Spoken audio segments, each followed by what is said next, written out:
Hi, today I'm going to share my digital portfolio for technology instruction for linguistically and culturally diverse students. This portfolio will have 4 parts.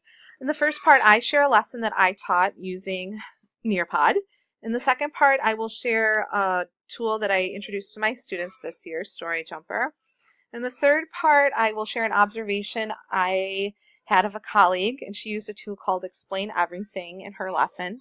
And finally, I will share a new tech tool that I came across called Powtoon, which I think would be great for ELLs and all of my students, actually. So this first part contains my reading lesson that I taught. I actually used this as my observation after we learned about Nearpod in class. And the lesson, in the lesson, I introduced the genre of traditional literature, more specifically tall tales, to my students. They learned about the elements, the vocabulary, and then examples of some of the famous tall tales. When I reflect on the lesson, I thought that there were some great things that happened. There was excellent student engagement and participation. Even my principal, who was observing, shared that he noticed one of my more challenging students, he happened to be sitting by, and every time I asked them to turn and talk or do one of the questions, he was just super engaged and excited to do it, which isn't always the case for him. Another thing I thought that went really well was the immediate feedback that I could get from Nearpod. I was able to see which kids were getting it, which kids weren't, and then I could do follow-up guided reading lessons with them. And finally, I liked being able to include all of the multiple medias in one place. For the lesson, I included a video of Paul Bunyan, and then like a book read aloud that somebody else had read aloud, and finally just a photo with somebody telling the story of a different tall tale. And so I didn't have to click to many different places to get all of these. It was all in one place, so it made the lesson run much smoother. Some areas I would improve on, just on this one particular slide, I think I needed the character names. It got a little confusing when the students had to draw lines because they were trying to look closely at the pictures, but if the names would have been there, I think that would have been helpful.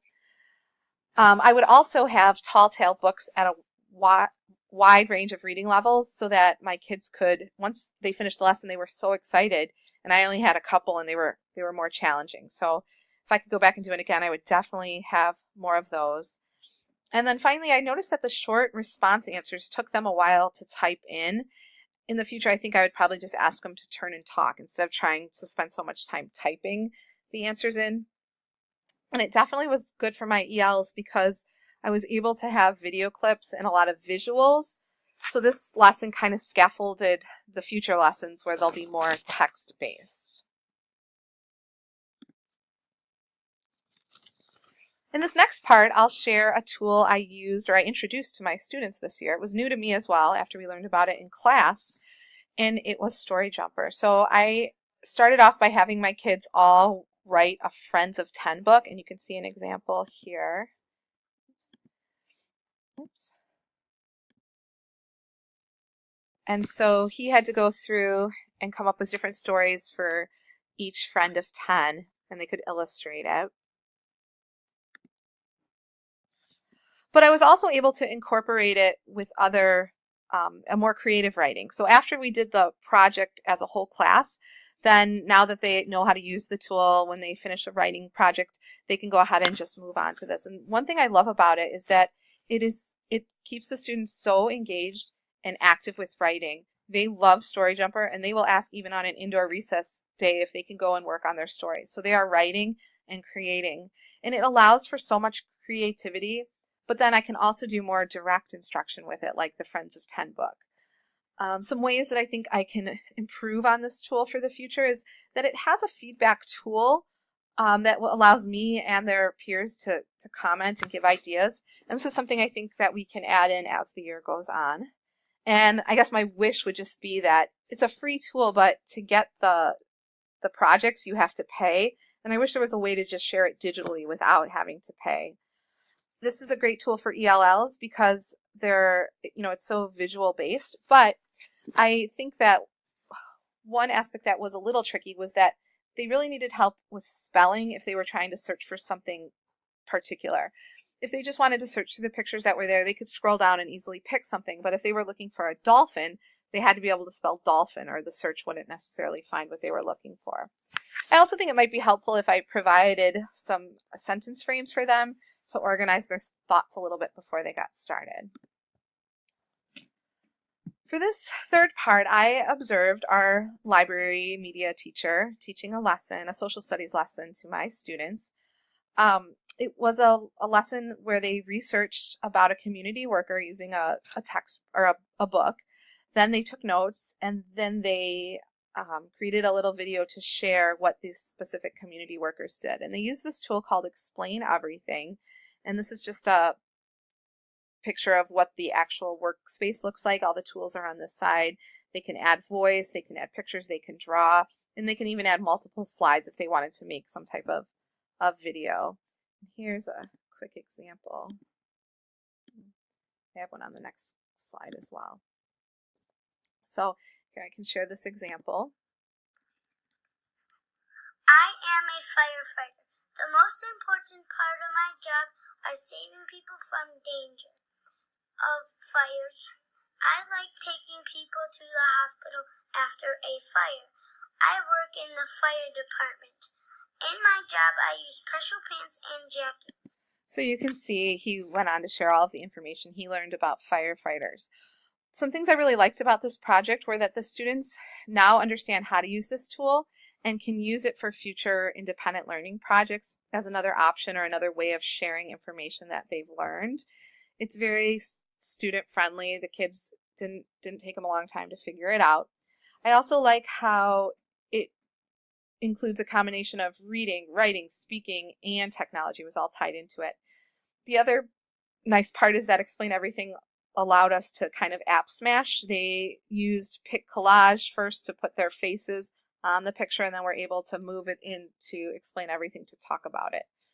Some areas I think that we could improve this lesson would be if the kids spent a little more time thinking about their research when they were done with it, and then using some type of organizer to get their information in a more structured way. They kind of just jumped from, okay, we read about it, now let's go and record it. I think that perhaps modeling how to use sentence frames to write a script and then practicing a little bit before they tried to record would have been helpful. Some of the EL connections were that the teacher had a wonderful variety of books for the different community helpers. There were books that were definitely more challenging for those more advanced readers, but then there were also books that were digital where the book would be read to the student for a couple of my students that really struggle with reading. So the lesson was very accessible to all. And finally, I want to share a new tech tool that I came across when working on this project called Powtoon. And Powtoon seems really great, and it seems really fun. It's very easy to use, and it's free animation software. I think that it could be used with EL students, for example, at the beginning of the year, where the teacher could create a Powtoon to introduce herself or himself, and then the students could also in turn create one to introduce themselves to the class or just to the teacher. It could be used for book trailers, perhaps sharing new learning, or even at the end of the week, the students could make a highlights of the week or a highlight of my learning this week or month to share some of their self-reflections. Some of the pros for this tool is that it is free, and I say free in quotes because some of the options are paid for. So if you want some of the different pictures or different music, you have to pay for those. But there is plenty to choose from without it. It's relatively easy to use. I think that intermediate students would have no trouble just picking it up and figuring it out. For the more primary kids, it definitely has a learning curve. I like that you can add voice and music, and it is so engaging. The colorfulness, the cartoon aspect of it, kids will really be drawn into it. I like how it saves it to the account and not to the device. We have that issue sometimes where if you start a project on mostly with the iPads, then you always have to use that iPad going forward. But one of the cons is that you can only do it on computers. I looked into seeing if there was an app for it, but it seemed you would have to run it then through iMovie, which was much more challenging. And finally, there is that learning curve for the younger students. So I think that they perhaps would be able to do it in second grade. It will just take more time to kind of explain it. It's definitely not just a quick project. Where I think Story Jumper, they were able to jump on quicker. This had much more, would be much more confusing.